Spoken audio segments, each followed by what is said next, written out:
اپنے ایمان کی آب یاری کرے، اپنے ایمان کی آب یاری کرے، دل پہ اللہ کا خوف طاری کرے۔ ان الحمد للہ والصلاة والسلام علی رسول اللہ، اما بعد۔ قال اللہ تعالی وقال ربکم ادعونی استجب لکم ان الذین یستکبرون عن عبادتی سیدخلون جہنم داخرین۔ معزز سامعین حضرات، اللہ وحدہ لا شریک نے قرآن مجید میں اپنے بندوں کو اس بات کا حکم دیا ہے،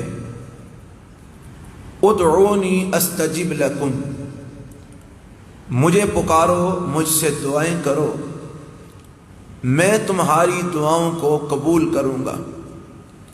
اور مزید فرمایا کہ جو لوگ مجھ سے مانگنے سے اعراض کرتے ہیں، تکبر کرتے ہیں، عنقریب وہ ذلیل ہو کر جہنم میں داخل ہوں گے۔ قرآن مجید میں ایک دوسرے مقام پر اللہ تعالیٰ نے رمضان المبارک کے مسائل بیان کرتے ہوئے درمیان میں دعا کا مسئلہ بیان کیا۔ فرمایا وَإِذَا سَأَلَكَ عِبَادِي عَنِّي فَإِنِّي قَرِيبٌ أُجِيبُ دَعْوَةَ الدَّاعِ إِذَا دَعَانِ، کہ جب آپ سے اے میرے محبوب نبی صلی اللہ علیہ وسلم، آپ سے میرے بندے میرے بارے میں سوال کریں کہ ہمارا رب کہاں ہے، ہم اس کو کیسے پکاریں، تو ان کو فرما دیجئے کہ میں قریب ہوں، اور جب بھی کوئی پکارنے والا مجھے پکارتا ہے میں اس کی دعا کو سنتا ہوں، قبول کرتا ہوں، اس کا جواب دیتا ہوں۔ حضرات، میرا عنوان یہ نہیں ہے کہ دعائیں مانگنی چاہیے، میں آپ کے سامنے یہ بات رکھنا چاہتا ہوں کہ اللہ تعالیٰ خود ہی قرآن میں فرماتا ہے کہ مجھے پکارو، مجھ سے دعائیں مانگو، میں قبول کروں گا۔ اور جب بھی کوئی مجھے پکارنے والا پکارتا ہے تو میں اس کی دعا کو قبول کرتا ہوں، وہ خود فرماتا ہے۔ پھر کیا وجہ ہے کہ آج امت مسلمہ بڑے بڑے علماء، بڑے بڑے نیک لوگ تہجدوں میں، نمازوں کے بعد خطبوں میں اللہ سے دعائیں مانگتے ہیں، پھر ہماری دعائیں کیوں قبول نہیں ہو رہی؟ الا ماشاء اللہ اکثریت لوگوں کی یہ کہتی ہوئی نظر آتی ہے، اور جی مجھے اتنی دیر ہو گئی دعائیں مانگتے میری قبول ہی نہیں ہوتی، میں جی اتنی دیر سے دعائیں مانگ رہا ہوں میرا مسئلہ ہی حل نہیں ہو رہا۔ ہماری دعائیں کیوں قبول نہیں ہوتی جبکہ اللہ خود فرماتا ہے مجھ سے مانگو میں قبول کروں گا؟ سبب کیا ہے؟ وجہ کیا ہے؟ چند ایک اسباب آپ کے گوش گزار کرنا چاہتا ہوں۔ ہو سکتا ہے ہم میں کوئی ایسی کوتاہی ہو، اور لازماً ہوگی، انسان خطا کا پتلا ہے، اگر ہم اپنی اس کوتاہی کو دور کر لیں تو شاید ہماری دعائیں اللہ کے ہاں مستجاب ہو جائیں۔ سب سے پہلا سبب، میں نے ایک جگہ پر ایک تفسیر میں پڑھا تھا کہ آدم علیہ السلام کو جس وقت اللہ تعالیٰ نے ان کا پتلا بنایا تو ابلیس جو ابھی اللہ کے دربار سے نکلا نہیں تھا، اس نے جب آدم علیہ السلام کے اس پتلے کو چیک کیا، اس نے ہر جگہ سے اس کو بجا کے کھڑکا کے دیکھا۔ جب پیٹ کے اوپر آیا تو اس نے جب اس کو اس طرح بجایا تو اندر سے خالی تھا اور وہ گھڑے کی طرح بولنے لگا۔ تو اس نے یہ بات کہی کہ یہاں سے یہ پھسلے گا، اس کو تو اس نے بھرنا ہے نا، یہاں سے یہ قابو آئے گا۔ اور آج بہت ساری دنیا کس معاملے میں پھنسی ہوئی ہے؟ پیٹ کے معاملے میں۔ رزق حلال ایک ایسی چیز ہے جو عبادات اور دعاؤں کی قبولیت کا ذریعہ ہے، اور رزق حرام ایک ایسی چیز ہے جو انسان کی عبادات کو بھی برباد کرتا ہے، اس کی دعاؤں کے قبول ہونے میں بھی بہت بڑی رکاوٹ ہے۔ وقت کی قلت ہے، میں تفصیل میں نہیں جانا چاہتا۔ معروف روایت ہے، آپ نے کئی بار سماعت فرمائی ہوگی، رسول اکرم صلی اللہ علیہ وسلم فرماتے ہیں ایک بندہ سفر کر کے حج پہ جاتا ہے، اس کے بال سفر کی وجہ سے مٹی میں اٹے ہوئے ہیں، اس کا لباس بوسیدہ اور پرانا ہو چکا ہے، اور وہاں پر پہنچتا ہے، لبیک اللہم لبیک لا شریک لک لبیک کی صدائیں بلند کر رہا ہوتا ہے، آگے سے آواز آتی ہے لا لبیک، تیری کوئی حاضری قبول نہیں۔ کیوں؟ اتنا خرچہ کر کے آیا ہوں، اتنے پیسے لگا کے آیا ہوں، اپنا کاروبار سب کچھ کام کاج چھوڑ کے آیا ہوں، کیوں قبول نہیں؟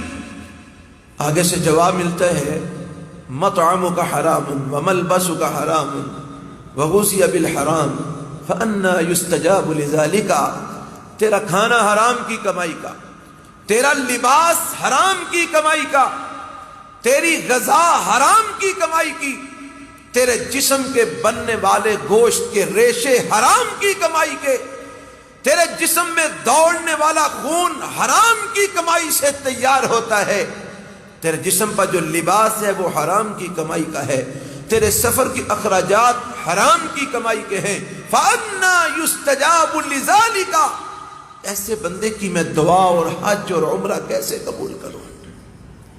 حضرات، یہ ایک بہت بڑا سبب ہے آج ہماری عبادات اور ہماری دعاؤں کے قبولیت میں بہت بڑا ایک رکاوٹ ہے، یہ بہت بڑا سبب ہے قبول نہ ہونے کا۔ اور آج کون سا بندہ ہے، اگر کوئی ایسے بندے گننے لگے تو شاید انگلیوں پہ گنے جا سکے، جو یہ دعویٰ رکھتے ہوں کہ ہم پورے وثوق سے کہتے ہیں کہ ہم حلال کماتے ہیں، حلال کھاتے ہیں، ہم حرام نہیں کماتے، ہم حرام نہیں کھاتے، وگرنہ کون سی دکان ہے جس دکان پہ جھوٹ نہیں چلتا؟ کون سا کاروبار ہے جس کاروبار میں فراڈ نہیں چلتا؟ کون سی منڈی ہے جس منڈی میں دھوکہ نہیں ہوتا؟ ہم لوگ بازاروں میں بیٹھ کے بغیر جھوٹ کے کیا اپنا مال فروخت کرتے ہیں؟ جھوٹی قسمیں اٹھا اٹھا کر ہم اپنا مال فروخت کرتے ہیں۔ 150 روپے کی چیز ہے، قسم اٹھا کے کہتے ہیں اللہ کی قسم میری تو اپنی خرید 200 روپے کی ہے۔ جھوٹی قسمیں اٹھانا اور پھر فراڈ کرنا، 4 نمبر چیز کو 1 نمبر کر کے ہم فروخت کرتے ہیں، ملاوٹ ہم کرتے ہیں، بے ایمانی ہم کرتے ہیں، 2 نمبری ہم کرتے ہیں، اور پھر جب کوئی ہمیں سمجھاتا ہے تو ہم کہتے ہیں مولوی جی توانوں تے پتہ ہے کہ جھوٹ تو بغیر کاروبار تے نہیں نہ چلتا۔ رسول اللہ نے کاروبار نہیں کیا تھا، صحابہ نے کاروبار نہیں کیے تھے، کیا ان کے دور میں منڈیاں نہیں تھیں؟ کیا ان کے دور میں بازار نہیں تھے، دکانیں نہیں تھی، تجارت نہیں تھی؟ اگر ان کا کاروبار جھوٹ کے بغیر چل سکتا ہے تو آج تیرا اور میرا کیوں نہیں چل سکتا؟ شیطان نے ہمیں ایسی چال میں پھنسا دیا ہوا ہے کہ ہمارا ذہن یہ بنا دیا کہ جب تک میں جھوٹ نہیں بولوں گا گاہک سے گاہک مطمئن نہیں ہوگا۔ تو اللہ کے رسول کے وہ فرامین معاذ اللہ سارے غلط ہو گئے کہ آپ نے فرمایا سچ میں برکت ہے، سچ بولو گے رب تمہیں برکت دے گا، سچ بولو گے اللہ تمہاری تجارت میں برکت دے گا۔ وہ سب فرمان صرف دکانوں پر لکھ کر سجانے کے لیے ہے یا درس و تدریس میں پڑھ کر سنانے کے لیے ہے؟ بس عمل کس نے کرنا ہے؟ اور پھر ہم کہتے ہیں ہماری دعائیں قبول نہیں ہوتی۔ رسول اکرم صلی اللہ علیہ وسلم کا فرمان ہے جس کے پیٹ میں 1 لقمہ حرام چلا جائے 40 دن تک اس کی کوئی عبادت قبول نہیں۔ تو دعا عبادت نہیں ہے؟ الدعاء هو العبادہ، رسول اللہ صلی اللہ علیہ وسلم کا فرمان ہے الدعاء مخ العبادہ۔ آپ نے فرمایا دعا ہی اصل عبادت ہے، دعا عبادت کا مغز ہے۔ اور یہ عبادت ہم لقمہ حرام پیٹ میں ڈال کے، ایک لقمہ حرام اگر پیٹ میں چلا جائے 40 دن تک کوئی عبادت قبول نہیں. اور ہمارا تو صبح و شام کھانا پینا ہی حرام کی کمائی کا ہے. کیا جھوٹ بول کر جو کمایا جائے گا وہ حلال ہوگا؟ دھوکہ دے کر جو کمایا جائے گا وہ حلال ہوگا؟ ملاوٹ کر کے جو کمایا جائے گا وہ حلال ہوگا؟ رشوت کی صورت میں جو کمایا جائے گا وہ حلال ہوگا؟ حضرات، اگر ہم چاہتے ہیں ہماری دعائیں قبول ہوں، ہمیں وہ اسباب دور کرنا ہوں گے جو ہماری دعاؤں کی قبولیت میں رکاوٹ ہے. آئیے ایک اور چیز پر آپ کی توجہ دلانا چاہتا ہوں. رسول اکرم صلی اللہ علیہ وسلم نے فرمایا لَتَأْمُرُنَّ بِالْمَعْرُوفِ وَلَتَنْهَوُنَّ عَنِ الْمُنْكَرِ أَوْ لَيُوشِكَنَّ اللَّهُ أَنْ يَبْعَثَ عَلَيْكُمْ عَذَابًا مِّنْ عِنْدِهِ ثُمَّ لَتَدْعُنَّهُ وَلَا يُسْتَجَابُ لَكُمْ. آپ فرماتے ہیں تم امر بالمعروف کرتے رہو گے، نہیں عن المنکر کرتے رہو گے.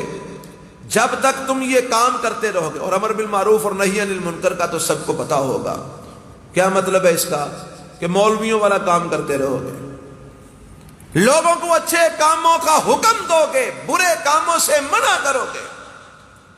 اور اللہ کے نبی فرماتے ہیں تم سب کرو گے. اور ہم نے یہ ٹھیکہ دے رکھا کن کو؟ صرف مولویوں کو. یہ مولویوں کا کام ہے، ساڈا کام نہیں.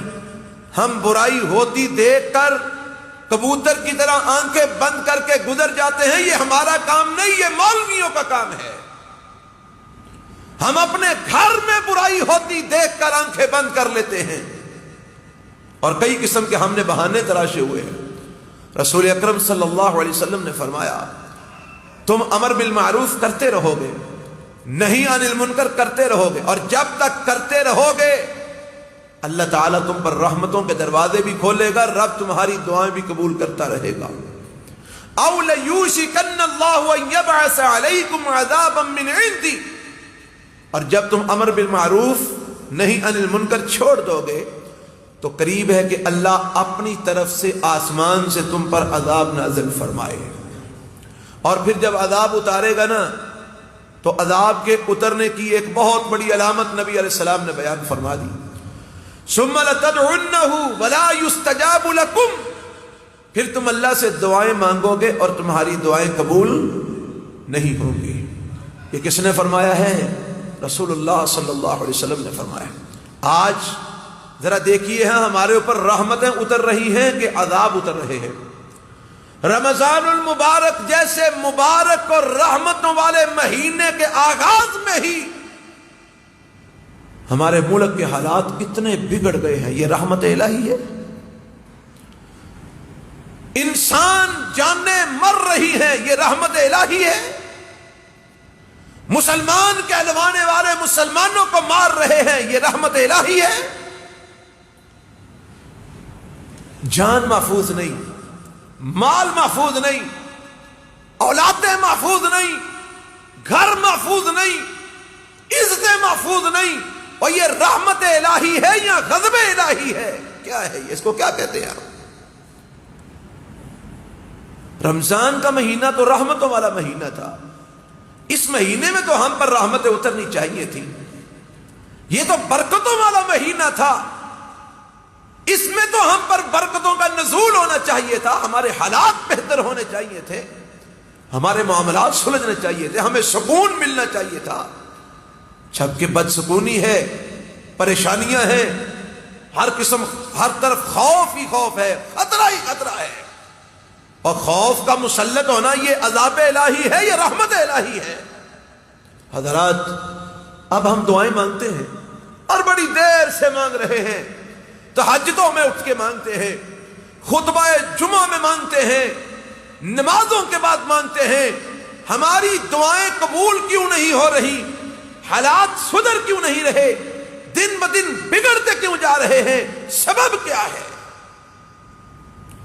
کیا یہ سبب نہیں ہے کہ ایک تو ہم نے امر بالمعروف اور نہی عن المنکر کا ٹھیکہ دے رکھا صرف مولویوں کو، اور مولویوں کو بھی بات آتی ہے، میں خود مولوی ہوں، معاف رکھنا الا ماشاء اللہ، وگرنہ ہم مولویوں نے بھی یہ کام شروع کر دیا ہے. اور جیڑی گل عوام نو چنگی نہ لگتی ہوے جی وہ نہیں کرنی چاہیے. انتظامیہ کو ہم نے کیوں ناراض کرنا ہے؟ اصل کو چھٹی کروانی ہے مسیحوں؟ چند ٹگوں کی خاطر ہم مولویوں نے بھی دین چھپانا شروع کر دیا. ہماری آنکھوں کے سامنے برائی ہوتی ہے، ہم اس برائی پر خطبہ جمعہ میں بول نہیں سکتے. کیوں؟ لوگ ناراض ہو جائیں گے. چندہ دیتے ہیں مسجد کو، چندہ دینا بند کر دیں گے. اگر میں نے سود کے خلاف بات کی تو فلاں حاجی صاحب ناراض ہو جائیں گے، مسجد کو چندہ دینا بند کر دیں گے. چندوں کی خاطر، پیسوں کی خاطر، اپنی عزتوں کی خاطر. میری عزت بڑی بنی ہوئی ہے، میں بات کروں گا تو لوگ میری عزت کرنا چھوڑ دیں گے. ہم نے برائی کو برا کہنا چھوڑ دیا. اور عوام الناس کا تو حال ہی اللہ ماشاءاللہ ایسے ہی ہے. جس طرح میں نے پہلے بیان کیا ہے، ہم کہتے ہیں جی یہ ہمارا کام نہیں ہے، یہ مولویوں کا کام ہے. جبکہ اللہ نے کیا کہا تھا؟ کنتم خیر امت اخرجت للناس تأمرون بالمعروف وتنہون عن المنکر. اللہ نے یہ نہیں کہا تھا کہ صرف تمہارے مولوی بہترین امت ہے. رب نے کہا تھا تم سب کے سب بہترین امت ہو. لیکن بہترین امت ہونے کے لیے تمہیں کرنا کیا پڑے گا؟ اخرجت للناس تأمرون بالمعروف وتنہون عن المنکر. تم اپنے لیے نہیں بنائے گئے، تم لوگوں کے لیے بنائے گئے ہو. اور کام کیا کرنا ہے؟ امر بالمعروف کرنا ہے، نہیں عن المنکر کرنا ہے. یہ کرو گے تو خیر امت بنو گے، اگر نہیں کرو گے رب تمہیں خیر امت میں شامل نہیں فرمائے گا. تم بہترین امت سے نکل جاؤ گے. ساری قوم کا یہ کام تھا، ہر مرد کا، ہر جوان کا، ہر بوڑھے کا، ہر عورت کا یہ کام تھا، امر بالمعروف کرنا، نہیں عن المنکر کرنا. اور آج ہم نے اس کو چھوڑ دیا ہوا ہے. ہمارے معاشرے میں ذرا تھوڑی سی توجہ اپنے معاشرے پہ ذرا ایک نظر، عمیق نظر سے دیکھیں تو صحیح. ہمارے معاشرے میں کتنا کو امر بالمعروف اور نہیں عن المنکر کا کام ہو رہا ہے. کتنا کو، جتنا ہونا چاہیے اس تناسب سے کتنا کو کام ہو رہا ہے امر بالمعروف اور نہیں عن المنکر کا. حضرات پھر ہم کہتے ہیں ہماری دعائیں قبول نہیں ہوتی. دعائیں کس طرح قبول ہوں؟ ہم نے دعاؤں کی قبولیت کے راستے تو خود بند کر رکھے ہیں. ہماری دعائیں کیسے قبول ہوں؟ اور پھر اس کے بعد اللہ کے رسول صلی اللہ علیہ وسلم کا ایک فرمان ہے. نبی علیہ الصلوۃ والسلام بیٹھے ہوئے تھے، ایک بندہ آیا، اس نے دعا مانگنی شروع کی. اور ایسے ہی نہ اس نے اللہ کی حمد کی، نہ اس نے نبی پاک صلی اللہ علیہ وسلم پر درود بھیجا، اور ہاتھ اٹھائے دعا مانگنے لگا، اللہم اغفر لی، اللہم ارحمنی، دعا مانگنے لگا. رسول اللہ صلی اللہ علیہ وسلم نے فرمایا عجل ھذا، اس نے بڑی جلدی کی ہے. اللہ کے رسول نے پھر اس کو بلایا، فرمایا کیا کر رہے ہو؟ کہا کہ اللہ کے رسول دعا مانگ رہے. فرمایا اس طرح نہیں دعا مانگتے. دعا مانگنی ہے پہلے اللہ کی حمد کرو، رب کی تعریف کرو، اور پھر اس کے بعد میرے اوپر درود بھیجو، پھر اللہ سے دعا مانگو. جو مانگو گے اللہ قبول فرمائے گا. حضرات دعاؤں کی قبولیت میں ایک یہ بھی رکاوٹ ہے کہ ہمیں دعا مانگنی نہیں آتی، ہمیں دعا مانگنے کا طریقہ ہی نہیں آتا. رسول اللہ صلی اللہ علیہ وسلم نے طریقہ بتایا ہے. کیا؟ کہ دعا مانگنی ہے پہلے اللہ کی حمد کرو. اور قرآن مجید میں 2 آیتیں ہیں جن کو اسم اعظم کہا گیا ہے. ایک ہے آیت سورہ البقرہ کی، وَإِلَٰهُكُمْ إِلَٰهٌ وَاحِدٌ لَا إِلَٰهَ إِلَّا هُوَ الرَّحْمَٰنُ الرَّحِيمُ. اور ایک آیت سورہ آل عمران کی پہلی آیت، الف لام میم اللہ لا الہ الا هو الحی القیوم. فرمایا یہ دونوں آیتیں اسم اعظم ہیں، اور اسم اعظم پڑھ کے جو اللہ سے دعا مانگتا ہے اللہ اس کو خالی واپس نہیں لوٹاتا. اور ایسے ہی ایک آدمی کو نبی پاک صلی اللہ علیہ وسلم نے سنا وہ دعا مانگ رہا ہے، اور کیا کہتا ہے؟ اللہم انی اسألک بأنک انت اللہ لا الہ الا انت الاحد الصمد الذی لم یلد ولم یولد ولم یکن لہ کفوا احد.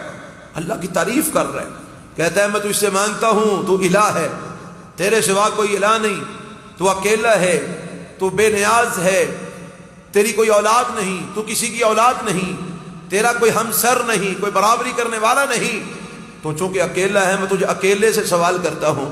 نبی علیہ السلام نے اس کو بلایا، فرمایا بلکہ آپ نے فرمایا اس کو بتاؤ اس نے جو کلمات کہے ہیں رب کو اتنے پیارے لگے ہیں اب یہ مانگتا جائے گا، اللہ عطا فرماتا جائے گا. ہمیں دعا مانگنی بھی نہیں آتی، کم از کم ہم اللہ کی تعریف تو اس انداز سے کریں کہ وہ راضی ہو جائے. ہم اللہ کی حمد تو کریں. پہلی بات تو یہ ہمارے پاس دعا مانگنے کا وقت ہی نہیں ہے، ہمارے پاس دعا مانگنے کا ٹائم ہی نہیں ہے. سلام پھیرا نا ہم نے الا ماشاء اللہ، وگرنہ تقریباً مساجد میں یہ کام دیکھنے کو ملتا ہے. مولانا صاحب دوسری طرف سلام پھیر کر پیچھے بعد میں مڑتے ہیں، آدھی صفحے پیچھے سے اٹھ کے پہلے خالی ہو چکی ہوتی ہیں. دوسرے لفظوں میں ہم سلام بعد میں پھیرتے ہیں، جوتا ہم نے پہلے ہاتھ میں پکڑا ہوتا ہے. ہمارے پاس وقت ہی نہیں ہے کہ ہم بیٹھ کر کو اللہ کا ذکر کر لیں، ہم کو اللہ سے مانگ لیں. ہمارے پاس وقت ہی نہیں. اور پھر ہم کہتے ہیں ہمیں ملتا نہیں، ہمارے دعائیں قبول نہیں ہوتی. ہم نے مانگا کب ہے رب سے؟ آج کل رمضان کا مہینہ ہے اور یہ قبولیت کی گھڑیاں ہمارے لیے اللہ نے میسر کی ہوئی ہیں. سحری کے وقت ہر مسلمان جاگ رہا ہوتا ہے. جاگ رہے ہوتے ہیں نا آپ بھی ماشاءاللہ، جاگ رہے ہوتے ہیں نا. تو سحری کا وقت قبولیت کا وقت ہے کہ نہیں؟ سحری کا وقت وہ ہے کہ جس وقت میں اللہ پہلے آسمان پہ آ کے کہتا ہے حل من مستغفر، حل من مسترزق، حل من مستشفی. کوئی ہے مجھ سے رزق مانگنے والا، کوئی ہے مجھ سے شفا مانگنے والا، کوئی ہے مجھ سے مغفرت مانگنے والا؟ مانگے میں عطا کروں گا. آوازیں دیتا ہے آسمان دنیا پہ آ کے رب، آوازیں دیتا ہے. 12 مہینے آوازیں دیتا ہے. اور 11 مہینے تو ہم سوئے ہوتے ہیں، 12ویں مہینے تو ہم جاگ رہے ہوتے ہیں. ہم سحری کرنے سے پہلے 2 رکعت نہیں پڑھ سکتے، ہم اللہ سے دعا نہیں کر سکتے. کیوں نہیں ہم کرتے؟ وقت بھی ہے، اٹھے بھی ہوتے ہیں. اور پھر افطاری کا وقت کس کو نہیں پتا کہ قبولیت کا وقت ہے؟ اور ہم کیا کر رہے ہوتے ہیں؟ شور شرابہ، رولا، بھاگ دوڑ، یہ چیز پکڑ، وہ پکڑ، اس کو ادھر رکھ، اس کو ادھر رکھ. اسی میں اذان ہو جاتی ہے اور ہم کھانا شروع کر دیتے ہیں. الا ماشاء اللہ ہمیں تو افطاری کے وقت دعا پڑھنی بھی یاد نہیں رہتی. ہم اللہ سے مانگتے کب ہیں جو ہم کہیں کہ ہمیں ملتا نہیں ہے؟ اور پھر رسول اللہ صلی اللہ علیہ وسلم نے فرمایا اللہ جلد باز آدمی کی دعا قبول نہیں کرتا.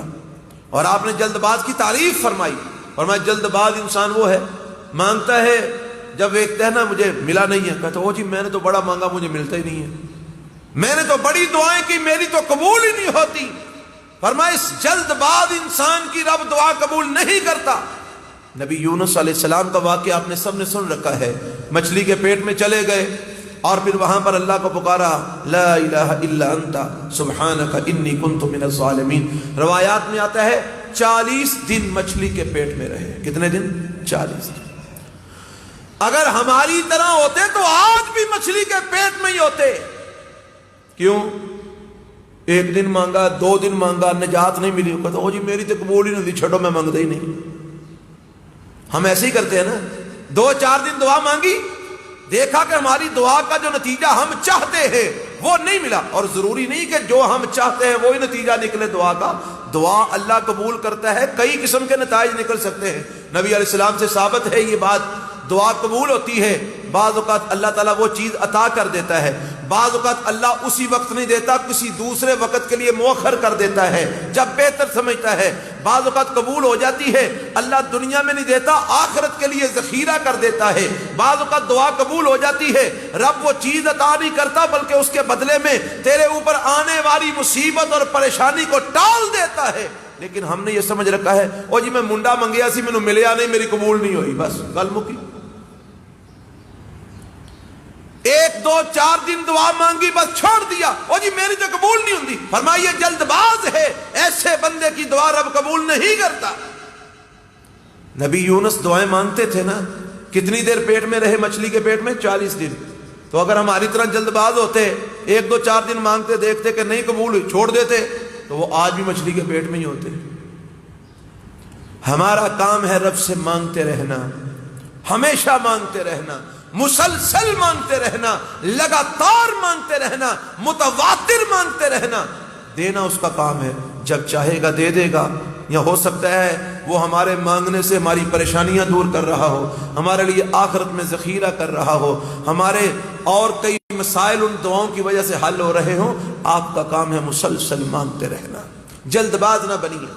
آخری بات، رسول اکرم صلی اللہ علیہ وسلم نے فرمایا اللہ تعالیٰ گناہ والی اور قطع رحمی والی دعا بھی قبول نہیں فرماتا۔ ایک بندہ دعا مانگتا ہے اللہ کر کے میرا بھرا مر جائے، اللہ کر کے میری بہن جڑی ہے سودی پہ نہ اٹھے تاکہ میرے کو وراثت دا حصہ نہ منگے، فلانے بندے دے نال میں بولنا نہیں چاہتا وہ میرے نال گل ہی نہ کرے، اور رشتوں کو توڑنے والی دعائیں رب قبول نہیں کرتا۔ ایک بندہ دعا مانگتا ہے میرا نشہ کرنے کو دل کر دیتا ہے، میں نے کدھروں کو بڑی نشے دی لب جائے نا، کیا بات ہے۔ گناہ والی بات اللہ سے مانگتے ہو، شرم نہیں آتی؟ جس رب نے گناہ سے منع کیا ہے اسی سے کہتے ہو کہ مجھے گناہ کے اسباب مہیا کرے، کتنا بڑا ظلم ہے یہ، اس کے ساتھ مذاق کرنے کے مترادف نہیں۔ فرمایا گناہ والی دعا رب قبول نہیں کرتا، قطع رحمی والی دعا رب قبول نہیں کرتا۔ ان ساری چیزوں سے بچیے، رزق حلال کمائیے، رزق حلال کھائیے، امر بالمعروف کیجیے، نہی عن المنکر کیجیے۔ اور ہم نے اپنے اسلاف کو دیکھا ہے جو امر بالمعروف اور نہی عن المنکر کرتے، صبح و شام دن رات۔ مولانا عبداللہ رحمت اللہ علیہ بڑے معروف اور مشہور وقت کے عالم بھی تھے اور اللہ کے ولی بھی تھے۔ وہ دعا رب سے کیا کرتے تھے اور پورے یقین کے ساتھ کرتے تھے اور اللہ قبول کرتا تھا۔ ہمارے استادوں نے واقعہ سنایا، انہوں نے ایک دفعہ، ان کا مدرسہ تھا، آج بھی ہے، بہت بڑا مدرسہ ہے اور پاکستان کا بڑا پرانا مدرسہ ہے، تو انہوں نے اللہ سے دعا مانگی اس وقت میں، یہ آج سے کئی برس پہلے کی بات ہے، شاید کوئی 70-80 سال پہلے کی بات ہو۔ اللہ مجھے مدرسے کے لیے 10,000 روپیہ چاہیے۔ دعا مانگی اور پورے یقین سے مانگی، 10,000 روپیہ مدرسے کے لیے چاہیے۔ ایک بندہ آیا کراچی سے، سفر کرتا ہوا پہنچا، کہنے لگا جی مولانا عبداللہ صاحب سے ملنا ہے۔ کہا جی فرمائیے۔ کہا جی یہ ایک آدمی نے، آپ کا مرید ہے، تو اس نے آپ کے مدرسے کے لیے 9,000 روپیہ بھیجا ہے۔ اب ذرا دیکھیے گا ان کو اپنی دعا کی قبولیت پر یقین کتنا تھا، مستجاب الدعوات۔ وہ 9,000 پکڑا اور اس کو پھینک دیا، کہا میں نے 10 مانگا تھا، 9 نہیں مانگا تھا، میں نے 10 مانگا تھا۔ حالانکہ مانگا کس سے تھا؟ اللہ سے۔ بھیجا کس نے ہے؟ کسی انسان نے۔ کہا میں نے 10 مانگا تھا، 9 نہیں مانگا تھا، مجھے نہیں چاہیے۔ وہ بندہ گھبرا گیا، کہنے لگا جی مولانا مجھے ضرورت پڑ گئی تھی، 1000 میں نے استعمال کر لی ہے، بعد میں لوٹا دوں گا۔ اتنا یقین تھا اپنی دعاؤں کی قبولیت پہ۔ اور آج ہمیں کو کہتے ہیں ہم بیمار ہو گئے، ہمیں کہتا ہو جی اللہ کو دعا کرو، اور جی کو ورد وظیفہ پڑھو، تو پتہ ہم کیا کہتے ہیں؟ اینیاں دعائیاں کھا کے ویکھ بیٹھے ہیں، چلو وظیفہ پڑھ کے بھی ویکھ لینے ہیں۔ ہمیں یقین ہی نہیں ہے کہ اللہ کے کلام میں شفا ہے، ہمیں ملے گی۔ ہم کہتے ہیں ہم دیکھ لیں، تجربہ کر لینا جی، دعا کرنا کیڑا کو رہا جائے، تجربہ کر کے ویکھ لینے ہیں۔ تو دعائیں ہماری کیسے قبول ہوں گی؟ آئیے اپنا ایمان مضبوط کیجیے، اللہ مجھے اور آپ کو عمل کی توفیق عطا فرمائے۔ سبحانک اللہم